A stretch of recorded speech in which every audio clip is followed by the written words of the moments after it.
जय हिंद दोस्तों। स्वागत है आप सबका फिर से एक बार नॉलेज विद मास्टर जी में। आज हम साइंस की जो क्लासेज हैं वो शुरू करने जा रहे हैं और साइंस हर एग्ज़ाम के लिए बहुत ही ज़्यादा इम्पोर्टेंट है और ख़ासकर रेलवे एग्ज़ाम के लिए, जैसे ग्रुप डी के एग्ज़ाम्स होते हैं उसमें 25 मार्क्स की अकेली साइंस आती है और जो कि टोटली एनसीईआरटी से पूछी जाती है।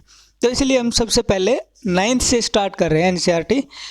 और इसके अलावा जो पहले 6, 7, 8 की जो एनसीईआरटी बुक्स हैं साइंस के लिए, उनको हम इसी के साथ जो चैप्टर्स होते हैं 9th में या 10th में, उन चैप्टर के साथ में पिछली क्लासेस का कवर करवा दें, क्योंकि उसमें बहुत कम कॉन्सेप्ट है जो याद करने लायक है। बाकी जो मेन साइंस है वो 9th और 10th से स्टार्ट होती है। तो चलिए शुरू करते हैं बिना किसी देरी के। सबसे पहले हम देखते हैं कि हमारे लेसन का जो नाम है वो क्या है, matter. Matter in our surroundings, यानी कि हमारे चारों तरफ जो मैटर है उसके बारे में पढ़ेंगे। तो इसमें क्या है, सबसे पहले हम जानते हैं कि मैटर है क्या।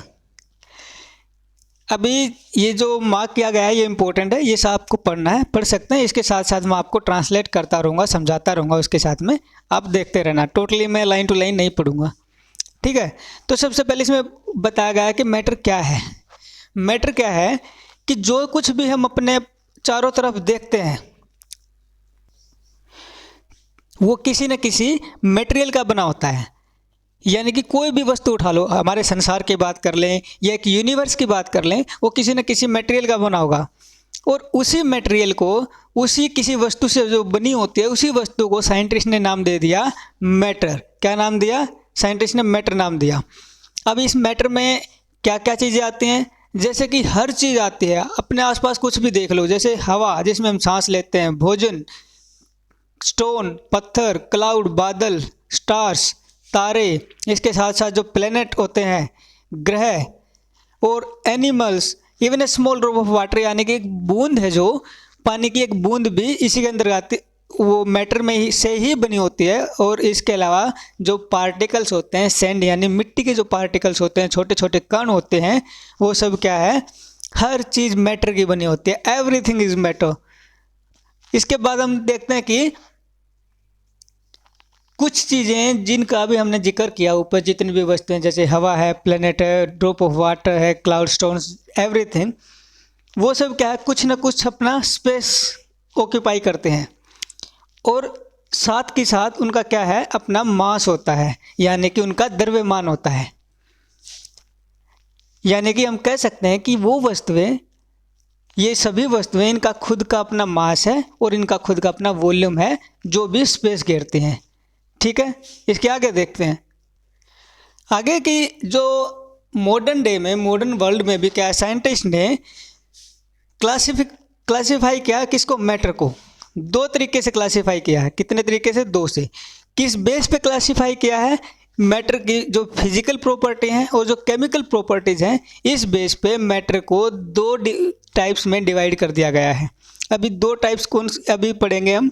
एक तो जैसे कि फिजिकल नेचर कौन सा है और केमिकल नेचर कौन सा है, किसका, मैटर का। अभी उनके बारे में हम डिस्कस करेंगे।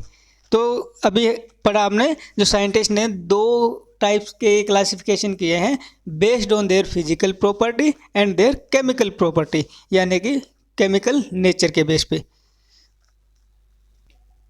चलिए सबसे पहले देखते हैं हम फिजिकल नेचर ऑफ मैटर, ठीक है। इसमें क्या है, पहले बता के कि जो मैटर है वो किसका बना होता है, मेड अप ऑफ पार्टिकल, छोटे छोटे पार्टिकल्स का बना होता है। लेकिन इसमें कहते हैं कि आगे कि जो पुराने समय से, लंबे समय से दो विचारधाराएं चली आ रही हैं। क्या है कि जो मैटर है उसका नेचर कैसा होगा, इस बारे में दो विचारधाराएं प्रचलित हैं पुराने समय से। जो पहली विचारधारा है वो कहती है कि जो मैटर है वो जो लकड़ी के ब्लॉक्स होते हैं, जैसे वुड ब्लॉक्स, कहते हैं कंटिन्यू लकड़ी के ब्लॉक्स होते हैं जैसे, उस तरह से होता है मैटर। लेकिन जो दूसरी विचारधारा है वो कहती है कि जो सैंड्स के जो पार्टिकल होते हैं, तो उनकी तरह, सैंड के पार्टिकल जैसे होते हैं उनकी तरह वो मैटर होता है और उनसे बनकर मिलकर बना होता है। यानी कि तो क्या है, matter was made of particles like sand, जैसे सैंड के पार्टिकल्स हैं ऐसे पार्टिकल से मिलके बनता है मैटर। और पहले वाले कह रहे थे जो लकड़ी के ब्लॉक्स हैं उनकी तरह होता है, कंटिन्यू ब्लॉक होते हैं, उनसे मिलके बनता है मैटर। तो अभी इनमें एक्चुअल में सही कौन है वो हम आगे देखते हैं। सबसे पहले हमें ये जानने के लिए कि इनमें से कौन सी विचारधारा सही है, हम एक इसके लिए एक एक्टिविटी करेंगे। क्या करना है कि एक 100 ml का एक बीकर ले लीजिए, उस बीकर को आधा भर लीजिए, यानी कि पानी से भर लो, और उस मार्क कर लो जो भी लेवल है वाटर का, उस पर एक मार्क कर लीजिए। उसके बाद उसमें या तो साल्ट या फिर शुगर उसमें ऐड कीजिए थोड़ा सा, और उसको पूरी तरह से अच्छे तरह से घोल लीजिए। और उसके बाद चेंज उसमें देखिए कि क्या चेंजेस हुए हैं, क्या वाटर का लेवल नमक के ऐड करने से या चीनी के ऐड करने से ऊपर उठा है या फिर वही लेवल है। अगर ऊपर उठा नहीं है तो फिर हमने जो पार्टिकल्स ऐड किए थे, यानी नमक हमने जो ऐड किया था, जो हमने चीनी ऐड की थी, तो वो कहाँ गई फिर।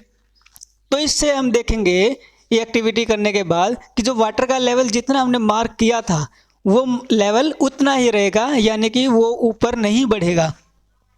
तो इससे क्या कंक्लूजन निकलता है, इससे हम ये कंक्लूजन निकाल सकते हैं कि जो मैटर है वो पार्टिकल्स का बना होता है, और जो वाटर के जो कण होते हैं, जो पार्टिकल्स होते हैं, उनके बीच में स्पेस होता है, और उन स्पेस के अंदर ये जो वाटर हमने चीनी के जो कण गोले हैं या नमक के साल्ट के कण गोले हैं, वो घुल कर क्या है, जो वाटर पार्टिकल्स के अंदर जो स्पेस होता है उस स्पेस में चले गए, यानी कि उन्होंने कोई एक्स्ट्रा स्पेस नहीं लिया। जो स्पेस ऑलरेडी अवेलेबल था वाटर पार्टिकल्स के बीच में, वहाँ पर वो घुसकर बैठ गए हैं। इसीलिए जो वो वाटर का जो लेवल है वो राइज नहीं हुआ। When we dissolve salt in water, the particles of salt get into the space between particles of water। ठीक है, समझ गए। यानी कि वाटर पार्टिकल्स के बीच में गैप होता है, स्पेस होता है, और उसी स्पेस के अंदर जो सॉल्ट हमने डिजोल्व किया है, और इसके अलावा हम कह सकते हैं शुगर डिजोल्व की है, उसके पार्टिकल्स ने वाटर पार्टिकल्स के बीच में अपनी जगह बना ली, जिसके कारण उसका वाटर का जो लेवल है राइज नहीं हुआ, ज़्यादा नहीं हुआ।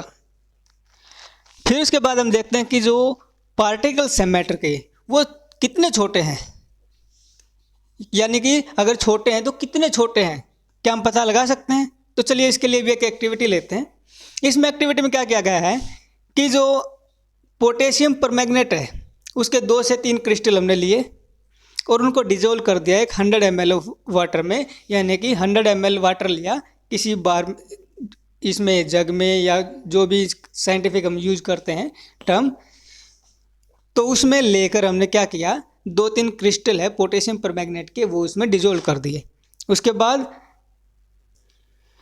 बाद क्या, हमने जो हमने डिजोल्व किया था 100 ml वो वाटर था, उसमें से 10 ml वाटर हमने निकाल लिया उस सॉल्यूशन से, और एक जो फ्रेश वाटर का जग है जिसमें 90 ml वाटर है और 10 ml हमने पुराने से जिसमें घोला था उसमें से निकाल के नए वाटर में डाल दिया, यानी कि उसमें 100 ml वाटर हो गया।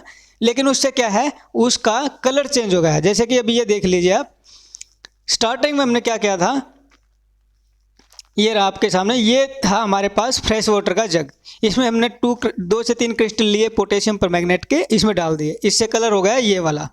इसमें से हमने 10 ml वाटर निकाल लिया और फिर डाल दिया इसमें, जो कि साफ पानी था, फ्रेश वाटर था 90 ml। 10 ml डालने के बाद 100 ml हो गया और इसका कलर हो गया फिर से ऐसा।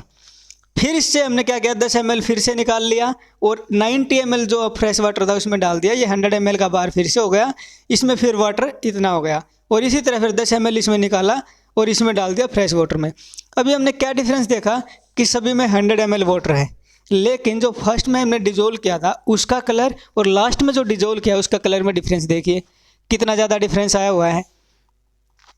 ये जो डिफरेंस है ये कहना चाहता है कि जो जब भी हम इस तरह से पार्टिकल्स को डिजोल्व कर रहे हैं उससे क्या कलर में थोड़ा सा डिफरेंस, यानी कि लाइट कलर तो होता जा रहा है लेकिन फिर भी हम उस कलर को देख सकते हैं, हमें कलर दिखाई देता है।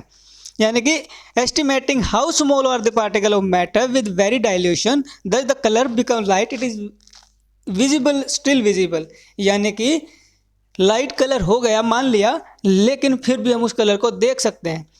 इतनी बार ये प्रोसेस करने के बाद भी वो पार्टिकल एक दूसरे में डिजोल्व होते जा रहे हैं और अपना जो असर है वो दिखाते जा रहे हैं, यानी कि वो इतने ज़्यादा छोटे हैं।